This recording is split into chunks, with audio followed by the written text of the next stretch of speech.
कभी ऐसा महसूस हुआ है कि हमारे अंदर कोई एक ऐसी शक्ति है जो पूरी दुनिया बदल सकती है? एक ऐसी शक्ति जो बिल्कुल चुपचाप हर पल अपना काम कर रही है।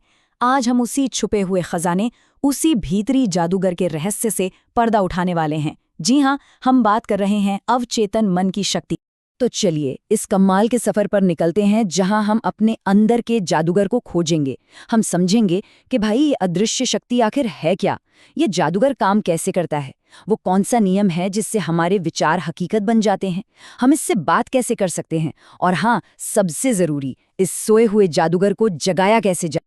तो सबसे पहले आइए इस अदृश्य शक्ति के होने को महसूस करते हैं। क्या सब लोग तैयार हैं ये जानने के लिए कि हमारे भीतर छिपी ये रहस्यमयी शक्ति आखिर है क्या? मुझे पूरा यकीन है कि ऐसा अनुभव बहुत से लोगों ने किया होगा। आप किसी पुराने दोस्त के बारे में बस सोचते ही हैं और अगले ही पल उसका फोन या मैसेज आ जाता है, या फिर किसी मुश्किल का हल सोचते सोचते सो जाते हैं और सुबह एक जबरदस्त आइडिया दिमाग में होता है। तो ये सिर्फ इत्तेफाक नहीं है, ये हमारे भीतर की शक्ति के इशारे हैं। तो ये अवचेतन मन है क्या? चलिए इसे एक जादुई बगीचे की तरह समझते हैं। एक ऐसी उपजाऊ जमीन जहां हमारे हर विचार, हर एहसास का बीज बोया जाता है, और फिर चाहे वो बीज अच्छा हो या बुरा, ये जमीन ये बस उसे उगाकर हमारी हकीकत का पेड़ बना देती है। अब मजे की बात ये है कि ये बगीचा सिर्फ एक बगीचा नहीं है, ये असल में एक जादूगर है। चलिए अब जानते हैं कि ये जादूगर काम कैसे करता है और हम इसे कैसे अपने हिसाब से चला सकते हैं। ये कहावत तो हम सब ने सुनी है ना? पर ये काम कैसे करती है? सोचिए, कोई इंसान इंटरव्यू से पहले लगातार ये सोचे कि मैं इसके काबिल नहीं हूं, तो क्या होगा? वो अनजाने में ही ऐसे जवाब देगा, या उसका बॉडी लैंग्वेज ऐसा होगा कि उसका डर सच हो जाएगा। यही वो खेत है जहां सोच हकीकत बन जाती है। इसे एक ऐसे जिन की तरह बताया गया है जो बस कहता है, जो हुक्म मेरे आका। इसे सही गलत से कोई मतलब नहीं। ये एक दो-धारी तलवार की तरह है। अगर हम इसे गरीबी और बीमारी के विचार देंगे तो ये उसे सच कर देगा, और अगर हम इसे सेहत और सफलता के विचार देंगे तो ये उसे भी सच कर देगा। तो चलिए अब इस जादू के पीछे का नियम समझते हैं। ये कोई बहुत रहस्यमयी चीज नहीं, बल्कि एक सीधा साधा नियम है, विचारों के बीज बोने का नियम। इसे ऐसे समझिए, हमारा चेतन मन, मतलब जो अभी सोच रहा है, वो दरवाजे पर खड़े एक गार्ड की तरह है। वो सोचता है, तर्क करता है, सवाल करता है, लेकिन एक बार जब कोई विचार उस दरवाजे से अंदर चला जाता है, यानी अवचेतन मन के कमरे में, तो वहां कोई सवाल जवाब नहीं होता। वो विचार बस सच मान लिया जाता है। जैसे चेतन मन फैसला करता है कि मुझे वजन कम करना है, लेकिन अगर अवचेतन मन में ये विश्वास बैठा है कि मुझसे नहीं होगा, तो जीत हमेशा कमरे के अंदर वाले की ही होगी। सोचिए, अगर कोई बार बार ये बीज बो रहा है, ये सिर्फ एक नेगेटिव सोच नहीं है, ये एक निर्देश है, एक कमांड है जो दरवाजे से अंदर भेजा जा रहा है। और सबसे खतरनाक बात पता है क्या है? हम में से कई लोग ये अनजाने में करते हैं। और अंदर का जादूगर क्या कहता है? तथास्तु। वो ये नहीं पूछता कि क्यों या क्या ये सच है, वो बस उस निर्देश को पूरा कर देता है।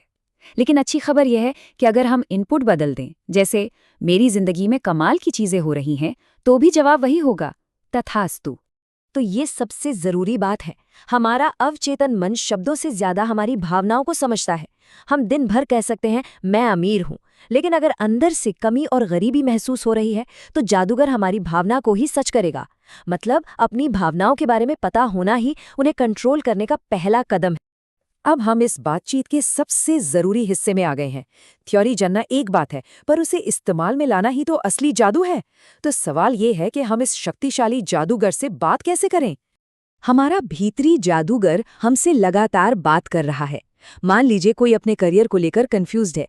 अचानक उसे हर जगह एक खास कोर्स की विज्ञापन दिखने लगते हैं, फिर कोई दोस्त उसी कोर्स की बात करता है।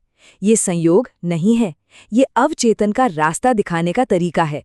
हमें बस इन इशारों को पहचानना सीखना है। तो इसे साधने के लिए रोजमर्रा की जिंदगी में छोटे छोटे कदम उठाए जा सकते हैं। हर सुबह बस 5 मिनट अपने विचारों को देखिए कि वो कहाँ जा रहे हैं। जब भी कोई नेगेटिव विचार आए, उसे प्यार से एक पॉजिटिव विचार से बदल दीजिए। शीशे में देखकर खुद से कहिए, तुम कमाल हो। और रोज कुछ पल शांति से बैठकर बस अपनी सांसों पर ध्यान दीजिए। ये बात गांठ बांध लीजिए। जब हम कहते हैं मैं थक गया हूं, तो हम थकावट का बीज बो रहे हैं। इसकी जगह कहिए मुझे ऊर्जा की जरूरत है। जब हम कहें ये बहुत मुश्किल है, इसकी जगह कहिए मैं इसका हल ढूंढ लूंगा।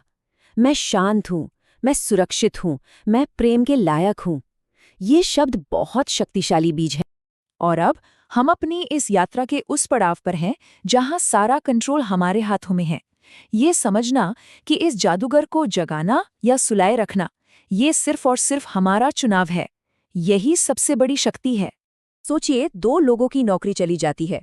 एक इंसान अपने अवचेतन को ये कहानी सुनाता है, मेरे साथ हमेशा बुरा होता है। उसका अवचेतन एक सेवक की तरह और बुरी परिस्थितियां बनाता है। दूसरा इंसान कहता है ये एक बेहतर मौके का दरवाजा है। उसका अवचेतन एक निर्माता की तरह नए अवसर पैदा करता है। देखिए, परिस्थिति एक है, चुनाव दो हैं और नतीजे बिल्कुल अलग। तो खुद से पूछने वाला सवाल यही है, और पंख कैसे बनाएं? अपनी सबसे बड़ी चिंताओं को अपनी सबसे बड़ी प्रार्थनाओं में बदलकर, अपने डर को अपने विश्वास में बदलकर। हर नेगेटिव विचार एक बेड़ी है और हर पॉजिटिव विचार एक पंख। चुनाव हमारा है। अगर कोई ये सोच रहा है कि अब तो बहुत देर हो चुकी है, तो ये जान लें कि ये शक्ति समय से बंधी नहीं है। इसे बस एक चिंगारी चाहिए, विश्वास की। और विश्वास कैसे बनाएं? छोटी छोटी पॉजिटिव बातों से शुरू करें। जब आप देखेंगे कि वे सच हो रही हैं, तो आपका विश्वास अपने आप एक विशाल पेड़ बन जाएगा। तो चलिए आज ही अपने अंदर के इस सोए हुए जादूगर को जगाते हैं। इस बदलाव की शुरुआत करने के लिए किसी मुहूर्त की जरूरत नहीं। बस अभी इसी पल एक गहरी सांस लीजिए, मुस्कुराइए और पूरे दिल से खुद से कहिए, मैं तैयार हूं।